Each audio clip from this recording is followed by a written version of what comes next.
এখন আমি এখান থেকে নামবো কি করে? এখান থেকে পড়ে গেলে তো আমি আর বাঁচবো না। বাঁচাও, বাঁচাও, কে কোথায় আছো? আমাকে বাঁচাও। এভাবে কৃষক পত্নী মিনতি লতা পাতা জড়ানো পা নিয়ে ভয়ে কাঁদতে থাকে, আর তার কান্না দূর থেকে টোনা শুনতে পায়। আশেপাশে কে যেন কাঁদছে, মনে হচ্ছে কেউ বিপদে পড়েছে। দেখি তো।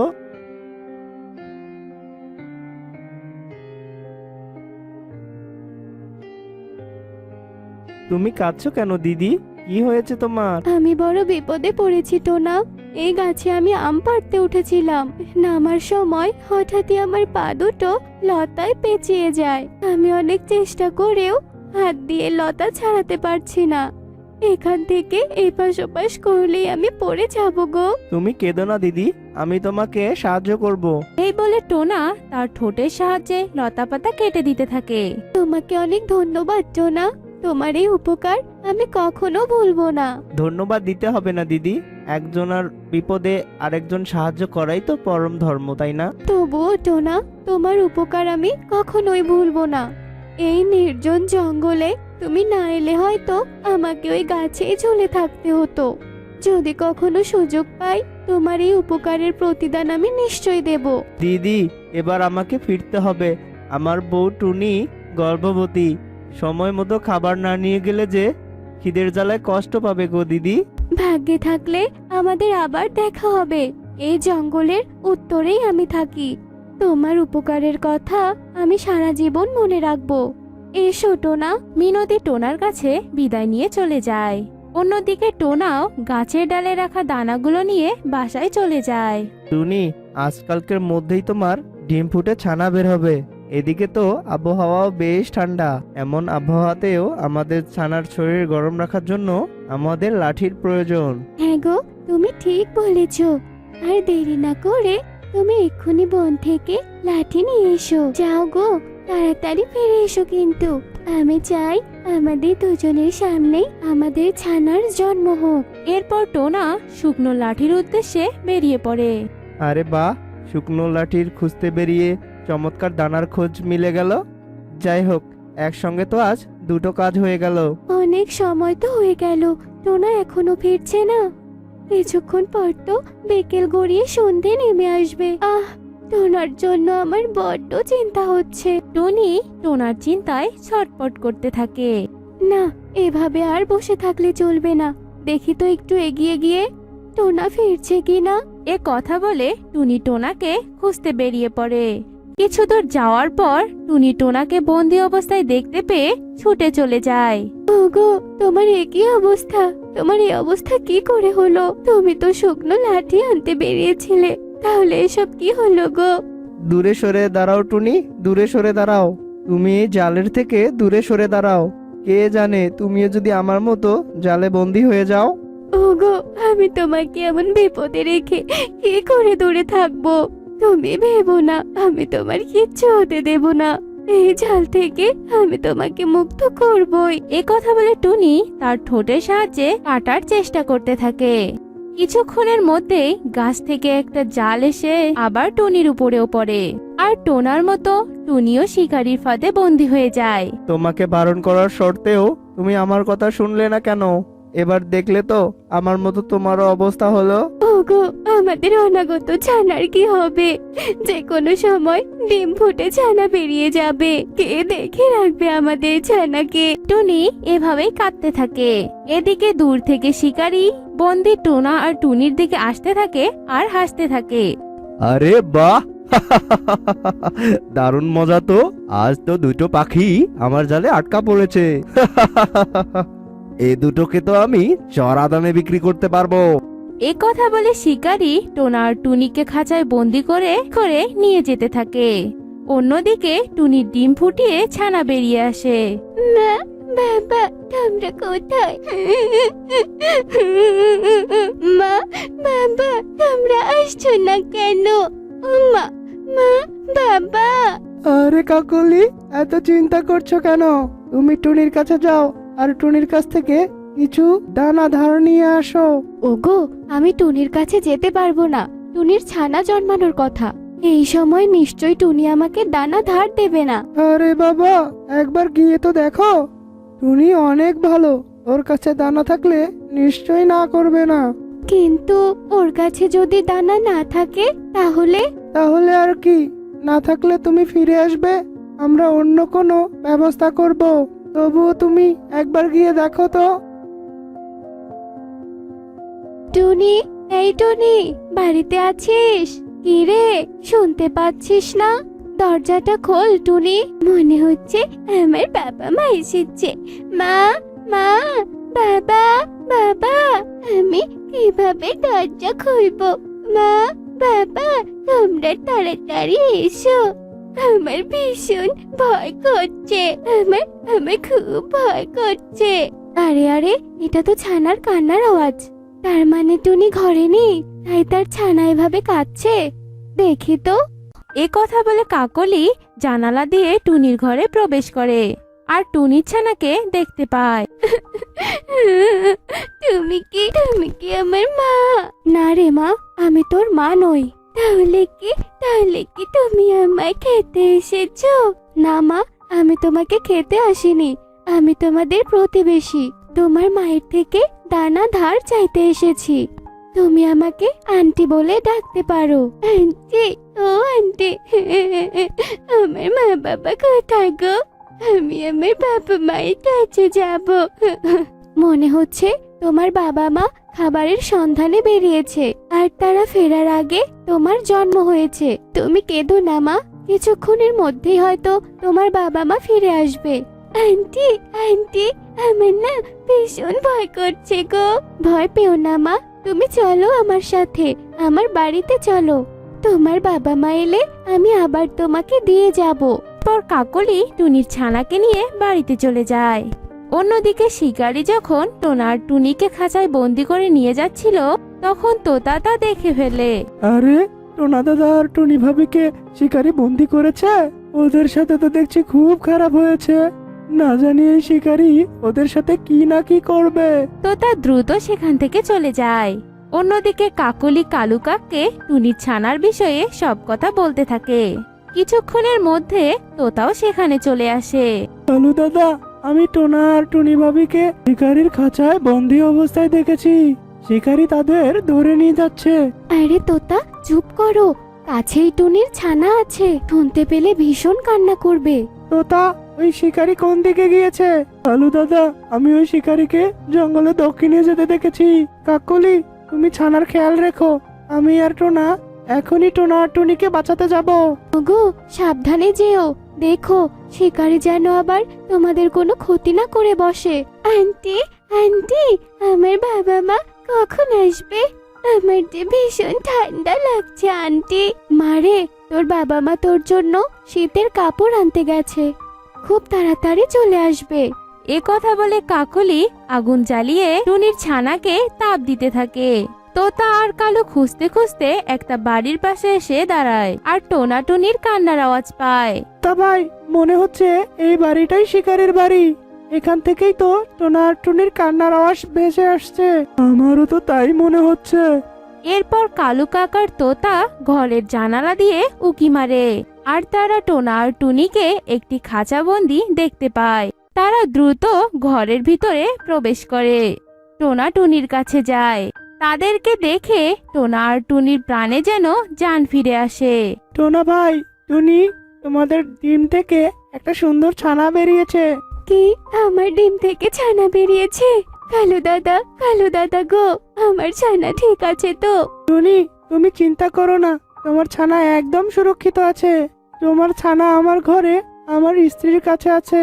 কালু দাদা, ও কালু দাদা, আমার ডিম থেকে কি ছানা বেরিয়েছে গো? ছেলে নাকি মেয়ে? তোমার ডিম থেকে ছোট্ট ফুটফুটে একটা মেয়ে ছানা বেরিয়েছে। তোমার মেয়ে ঠিক তোমার মতোই দেখতে হয়েছে। টুনি, আমাদের কপাল খারাপ, আমাদের একমাত্র সন্তানের জন্ম হলো, অথচ আমরা কেউ তার পাশে থাকতে পেলাম না। সন্তানের মুখ হয়তো আমরা আর কোনোদিন দেখতে পারবো না। ওগো, আমার মেয়েটার জন্য আমার ভীষণ কষ্ট হচ্ছে গো। কেঁদো না টুনি বোন, এই খাঁচা লোহা দিয়ে তৈরি, তাই আমাদের এই খাঁচা ভাঙার মতো শক্তি আমাদের ঠোঁটে নেই। আমরা যে নিরুপায়। কালু দাদা, তাহলে কি আমরা ব্যর্থ হয়ে ফিরে যাব? কোনোভাবে কি টোনা দাদা আর টুনি দিদিকে উদ্ধার করতে পারবো না? টোনা আর টুনি অসহায়ভাবে কাঁদতে থাকে। আর তখনই টোনার মনে পড়ে কৃষক পত্নী মিনতির কথা। তখন টোনা কালুকে বলতে থাকে, কালু দাদা, আমাদের বাঁচার একটা উপায় আছে। এই জঙ্গলের উত্তরে এক কৃষক পরিবার বাস করে। কৃষক পত্নী আমাকে চেনে। আমার কথা যদি তুমি যে তাকে বলো, তাহলে সে নিশ্চয়ই আমাদেরকে সাহায্য করবে। কিন্তু কৃষক পত্নী তোমাকে কেন সাহায্য করবে টোনা? সে সাহায্য নাও করতে পারে। আমার বিশ্বাস কৃষক পত্নী আমাকে সাহায্য করবেই করবে। একদিন আমি তাকে প্রাণে বাঁচিয়েছিলাম। সেই দিন তিনি আমায় কথা দিয়েছিলেন, সুযোগ পেলে অবশ্যই আমার উপকার করবেন। তোমরা দয়া করে তার কাছে যাও, তাকে গিয়ে আমার বিপদের কথা খুলে বলো। ঠিক আছে টোনা, আমরা তাই করছি। চল তো, তা এক সেকেন্ডও দেরি করা চলবে না। এদের জীবন যে সংকটে আছে। এরপর কালু কাকার তোতা বনের উত্তরে চলে যায় আর কৃষক পত্নীর বাড়ি খুঁজতে থাকে। একসময় তারা কৃষক পত্নীকে খুঁজে পায়। তার কাছে সব খুলে বলে। আমাদের সাহায্য করুন দিদি। তোমরা কারা আর কি সাহায্য চাই আমার কাছে? আমরা টোনার প্রতিবেশী। এক শিকারী টোনা আর টুনিকে হাতে বন্দি করেছে। আমরা কোনোভাবেই তাদেরকে মুক্ত করতে পারছি না দিদি। টোনা আমাদেরকে আপনার কাছে পাঠিয়েছে আর বলেছে আপনাকে বললে নাকি আপনি সাহায্য করবেন। তোমরা ঠিক জায়গায় এসেছো। আমি অবশ্যই তাদেরকে মুক্ত করব। পরোপকারী পরম ধর্ম। একদিন টোনা আমাকে সাহায্য করেছে, সেদিন আমি তাকে প্রতিশ্রুতি দিয়েছি আজ তার বিপদে আমি অবশ্যই সাহায্য করব। তোমরা চলো আমাকে নিয়ে। এরপর কালু কাকার তোতা কৃষক পত্নীকে নিয়ে সেই শিকারীর বাড়িতে চলে যায়। ওই পাখি দুটোকে তুমি আমার কাছে বিক্রি করো, আমি তোমাকে দ্বিগুণ টাকা দেব। কি? দ্বিগুণ টাকা দেবে? তাহলে তো বিক্রি করতেই হয়। এই নাও তোমার পাখি। শিকারী মিনতির কাছে টোনাটুনি বিক্রি করে টাকা নিয়ে চলে যায়। তোমাকে অনেক ধন্যবাদ দিদি। তোমার এমন উপকার আমি সারা জীবন মনে রাখবো। আজ তোমার কারণে যে আমরা দুজন মুক্ত হতে পেরেছি। আমাদের সবার উচিত উপকারীর উপকার স্বীকার করা। আমাকে ধন্যবাদ দিও না টোনা, আমি কেবলমাত্র তোমার উপকারের প্রতিদান দিয়েছি। পরোপকারী যে পরম ধর্ম। এরপর তারা সবাই মিনতির কাছ থেকে বিদায় নিয়ে বাসার দিকে রওনা হয়। পথে যেতে টুনি একটা কলা গাছে আনারস ঝুলতে দেখে।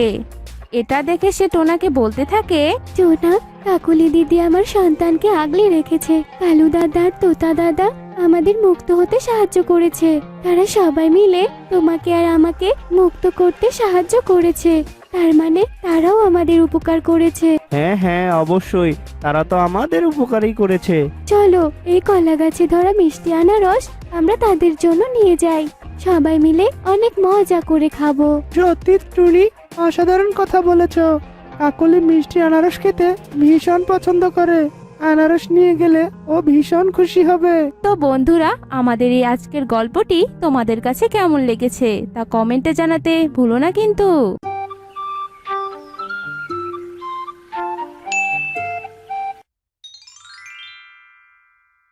তোমরা সবাই যে জঙ্গলটা দেখতে পাচ্ছ সেটা হলো রূপসাপুর জঙ্গল। এই জঙ্গলের ঠিক মাঝখানে আছে এক বিরাট বড় বট গাছ, যে গাছকে দেখে কিনা যে কেউই থমকে দাঁড়াতো।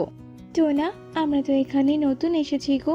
এখানকার পাখিরা যে কেমন তা তো আমরা কোনো কিছুই জানি না। তার উপর আবার পুরো জঙ্গল মিলে শুধু এই একটা গাছই আছে যেখানে কারো বাসা নেই। একটা নয় গো, দুটো গাছ। তুমি দেখো সামনের গাছটাও যে ফাঁকা। তবে ওই গাছটাতে বাড়ি করার মতো কেন জানি না কোনো ইচ্ছে শক্তি আমার হচ্ছে না। চলো গো, আমরা দুজনে মিলে এই গাছটাতে একটা বাসা বানিয়ে নেই, কেমন? টোনা, সন্ধ্যা তো নেমেই গেল, আমার বড্ড ক্ষুধা পেয়েছে গো। এবার আমি খাবার কোথায় পাবো? আমরা তো এই জঙ্গলে নতুন এসেছি বলো, চলো আমরা গিয়ে সবার সঙ্গে পরিচিত হয়ে আসি। তখন দেখবে কেউ না কেউ আমাদেরকে নিশ্চয়ই কিছু খেতে দেবে, আর তাহলে আজকের রাতটা আমাদের কেটে যাবে গো।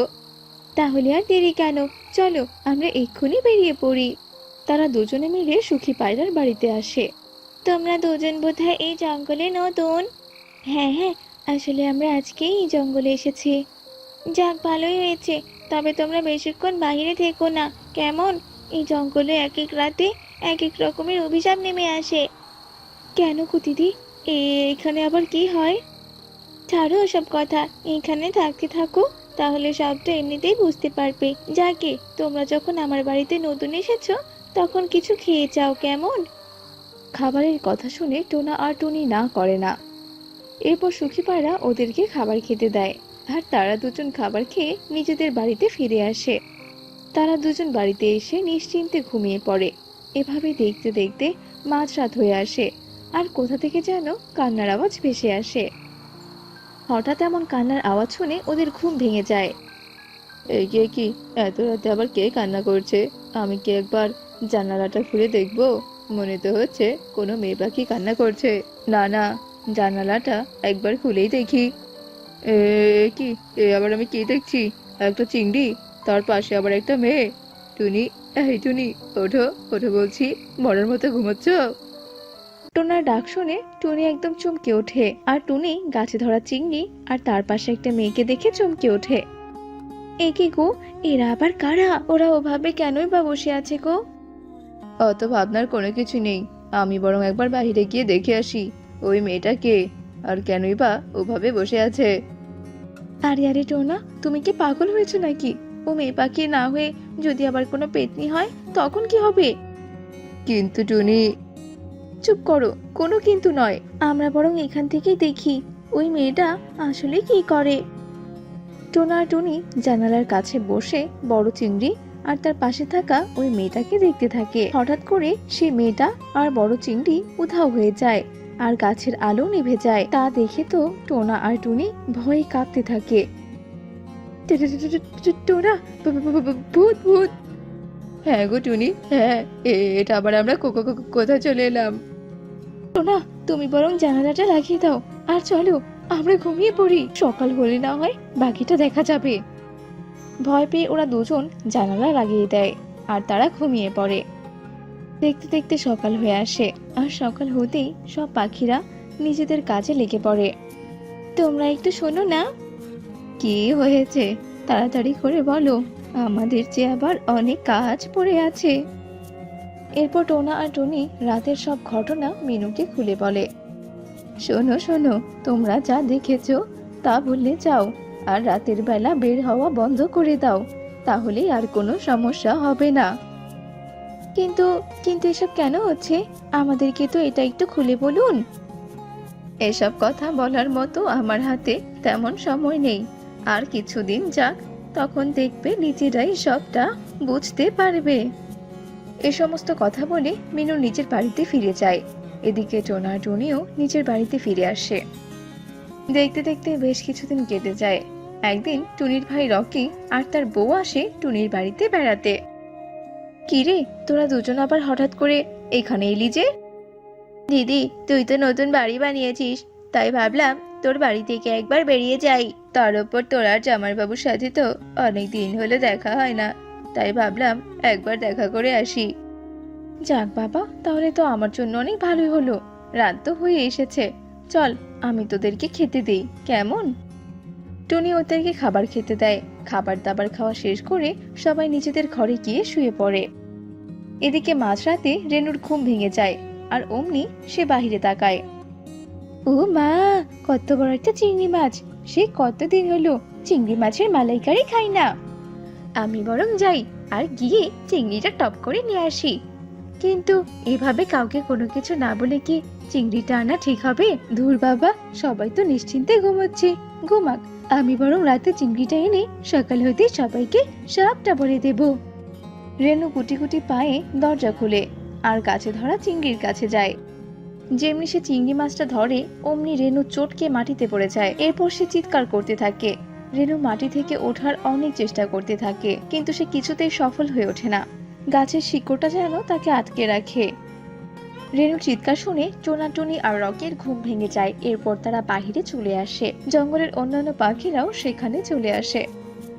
এই রেনু, এই তোর কি হয়েছে? তুই এমন কেন করছিস? রেনু, তোরা বুঝি জানিস না আমি কেন এমন করছি? আমি তো আমার প্রতিশোধ নেওয়ার জন্যই এমন করছি। সেদিন আমি বাঁচতে চেয়েছিলাম, কিন্তু আমাকে কেউ বাঁচতে দেয়নি, কেউ না। কি হয়েছিল তোমার সাথে? বলো আমাদের, বলো কে তুমি? আমি হলাম মুন্নি। আমি এই জঙ্গলেই বাস করতাম। আর আমি রাজু টোনাকে খুব ভালোবাসতাম, কিন্তু এই জঙ্গলের কেউই আমাকে মেনে নেয়নি। সবাই আমাদেরকে পিটিয়ে মেরে ফেলেছিল, আর এই গাছের তলায় আমাকে পুঁতে রেখেছিল। রাজু তো স্বর্গে চলে গেছে, কিন্তু আমি তো প্রতিশোধের আগুনে জ্বলে পুড়ে ছাই হচ্ছি। তাই তো আমি আবারও ফিরে এসেছি। এবার আমি সবাইকে ধ্বংস করে দেব। আমরা যে তোর সঙ্গে অনেক অন্যায় করেছি, তার জন্য হাত জোর করে তোর কাছে ক্ষমা চাইছি। তুই দয়া করে আমাদেরকে ক্ষমা করে দে রে মা। ক্ষমা হচ্ছে মহৎ গুণ বোন, তাই কেউ ক্ষমা চাইলে তাকে ক্ষমা করে দিতে হয়। সত্যি তোমার সঙ্গে অনেক অন্যায় হয়েছে, কিন্তু তুমি দয়া করে সবাইকে ক্ষমা করে দাও, আর স্বর্গে গিয়ে তুমি তোমার প্রিয় মানুষটির সঙ্গে বসবাস করো, কেমন? আচ্ছা আচ্ছা, ঠিক আছে। তোরা যখন এত করে বলছিস, তবে আজকে আমি তোদেরকে মুক্ত করে দিলাম। আর হ্যাঁ, তোরা সবাই মিলে গাছে ধরা চিংড়িতে আগুন লাগিয়ে দে, তবে যে আমি মুক্ত হতে পারবো। এরপর সবাই আত্মাটির কথা মতো চিংড়িতে আগুন লাগিয়ে দেয়, আর তখনই আত্মা সেখান থেকে চলে যায়। এরপর থেকে সবাই ভয়হীনভাবে জীবনযাপন করতে শুরু করে।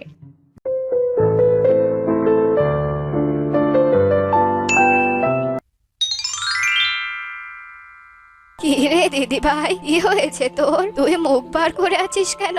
তোর কি হয়েছে দিদি ভাই? তোর কি মন খারাপ নাকি? বল আমাকে, কথা বলছিস না কেন দিদি ভাই? কি আর হবে দিদি ভাই, তুমি বলে তো আমি কি ইচ্ছে করে এমন কালো হয়েছে? উপরওয়ালা তো আমাকে কালো বানিয়েছে, তাতে আমার কি দোষ বলে তো?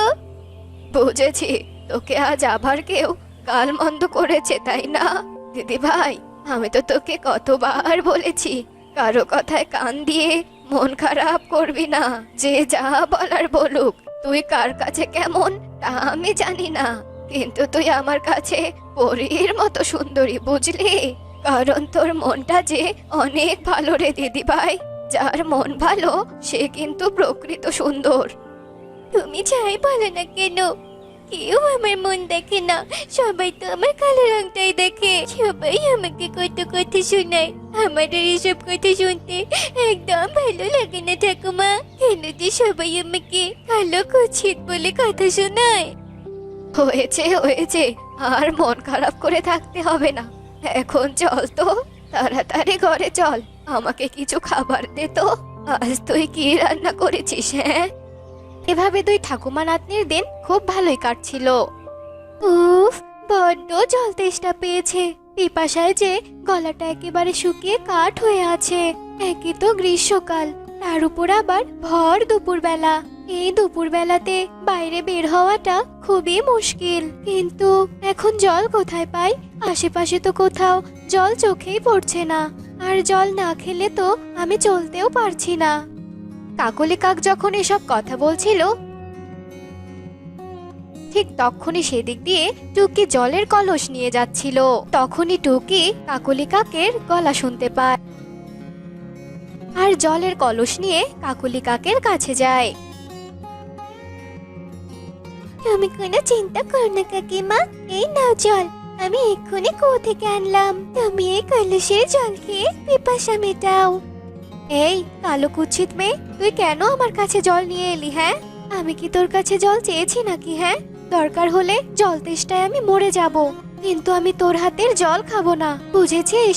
যা, দূর হ, দূর হ আমার চোখের সামনে থেকে, আর কখনো আমার সামনে আসবি না, কালো কুৎসিত মেয়ে কোথাকার।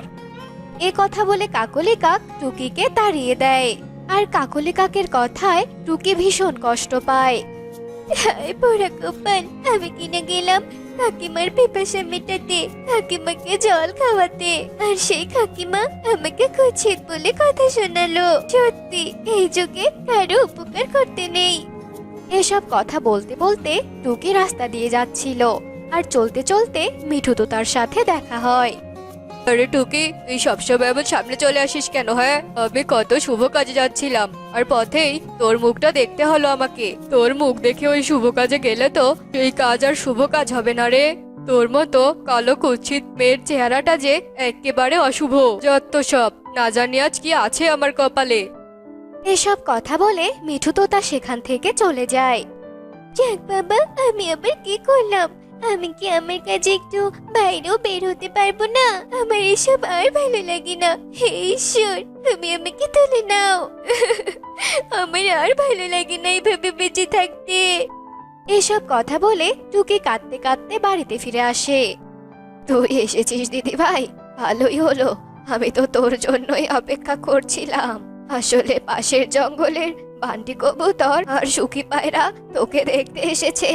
তাড়াতাড়ি তৈরি হয়ে আয় দিদি ভাই। ঠাকুমা, তুমি আবার আমার বিয়ের কথা বলছো? তুমি জানো না ঠাকুমা, আমার এই কুচ্ছিত চেহারা কেউ পছন্দ করে না।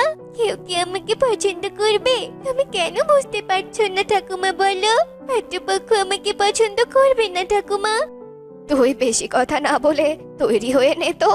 আর তোকে কে বলেছে হ্যাঁ তোকে কেউ পছন্দ করবে না? আমার দিদি ভাইয়ের মতো এমন লক্ষ্মী একটা মেয়েকে ওরা কি আর কোথাও পাবে নাকি? হ্যাঁ, এসব বলে মিনু টুনটুনি টুকিকে নিয়ে পাত্রপক্ষের সামনে যায়। এটা কে মাসিমা? এই কালো কুৎসিত মেয়েটা কি আপনার নাতনি? আপনার নাতনি দেখতে এত কুৎসিত, সে কথা তো আপনি আগে বললেননি। তাহলে আমরা অযথা সময় নষ্ট করে এত দূর আসতাম না। আর যাই হোক, আমি কিছুতেই এমন একটা কালো কুৎসিত মেয়েকে আমার ছেলের বউ বানাতে পারবো না। এমন কালো কুৎসিত মেয়ে আমার সংসারে গেলে যে আমার সংসারে অমঙ্গল নেমে আসবে। বাবা বান্টি, চল বাবা, এখানে আর এক মুহূর্ত দেরি নয়। আমি তোকে সুন্দর একটা পাত্রীর সাথে বিয়ে দেব। এরপর সুখী পায়রা আর বান্টি কবুতর মিলে সেখান থেকে চলে যায়। সত্যি আজ আমার সব বিশ্বাস ভেঙে গেল। আমি বুঝি না ঈশ্বর কেন তোকে এত কালো আর কুৎসিত বানিয়েছে। না তোকে জঙ্গলের কেউ পছন্দ করে, আর না তোকে কেউ সহ্য করে। তোকে কি সারা জীবন আমি আমার কাছে রেখে দেব নাকি? হ্যাঁ, কেউ তো তোকে পছন্দ করে না। এখন আমি তোকে বিয়ে দেব কি করে? তোর বাবা মা তো মরে গিয়ে বেঁচে গিয়েছে। এখন যত জ্বালা হয়েছে আমার আর ভালোই লাগে না। এসব কথা বলে মিনু টুনটুনি সেখান থেকে চলে যায়। আর টুকি কাঁদতে কাঁদতে বাড়ি থেকে বেরিয়ে আসে। উপরওয়ালা, আমি কি দোষ করেছিলাম? তুমি কেন আমায় এমন কুৎসিত বানিয়েছো? আমার এই গায়ের রঙের জন্য সব পাখিরা আমাকে কত কত কথা বললো। আর আজ আমার নিজের ঠাকুমা আমায় অনেক কথা শুনিয়েছে। আমি আর বাঁচতে চাই না, তুমি আমায় তুলে নাও উপরওয়ালা। এসব কথা বলে টুনি যখন কাঁদছিল তখনই সেখানে একটা পরী আসে। আর পরীকে দেখে তো টুকি একেবারে ভয় পেয়ে যায়। ভয় পেও না তুমি, আসলে আমি মায়া পড়ি। আমি এদিক দিয়েই যাচ্ছিলাম। তোমার কষ্টের কথাগুলো শুনে আমি এখানে আসলাম তোমায় সাহায্য করার জন্য। তুমি চলো আমার সাথে, আমি তোমার সব সমস্যার সমাধান করব। এরপর টুকি মায়াপুরীর সাথে যায়। তারপর মায়াপুরী টুকিকে নিয়ে একটা ক্রিমের জমিতে যায়। সেই জমি দেখে টুকি ভীষণ অবাক হয়, কারণ সেই জমিতে ভীষণ ফেয়ার লাভলির গাছ ছিল। আর প্রত্যেকটা গাছে ফেয়ার এন্ড লাভলি ধরা ছিল। ও মা, এতগুলো ফ্যান লাভলি গাছ, আর গাছগুলোতে এতগুলো ফ্যান লাভলি ধরে আছে। তুমি কি এখানে ফ্যান লাভলি ক্রিম চাষ করেছো পরি? আসলে এটা আমার ক্রিমের জমি। আমি এখানে ক্রিম চাষ করেছি। আর আজ থেকে এই ক্রিমের জমিটা হলো তোমার। তোমার যত ইচ্ছে তুমি এখান থেকে ক্রিম নিয়ে যেতে পারবে। আর তুমি এই ক্রিম মুখে দিলে তোমার এই কুৎসিত চেহারা থেকে অনেক সুন্দর হয়ে যাবে, জানো? তুমি সত্যি বলছো পরি? ভালোই হলো, আমি এবারে ক্রিম দিয়ে অনেক সুন্দর হব। এরপর টুকি সেই জমি থেকে একটা ফ্যান লাভলি ক্রিম নেয়। আর সেই ক্রিম নিয়ে টুকি তার বাড়িতে চলে যায়। আর সেই ফ্যান লাভলি ক্রিম মুখে মেখে টুকি সুন্দর হয়ে যায়। এতে মিনু টুনটুনিও ভীষণ খুশি ছিল। আর এরপর থেকে মিনু টুনটুনি আর টুকি অনেক সুখেই দিন কাটাচ্ছিল। তো বন্ধুরা, আমাদের আজকের এই গল্পটি তোমাদের কাছে কেমন লেগেছে তা কমেন্টে জানাতে ভুলো না কিন্তু।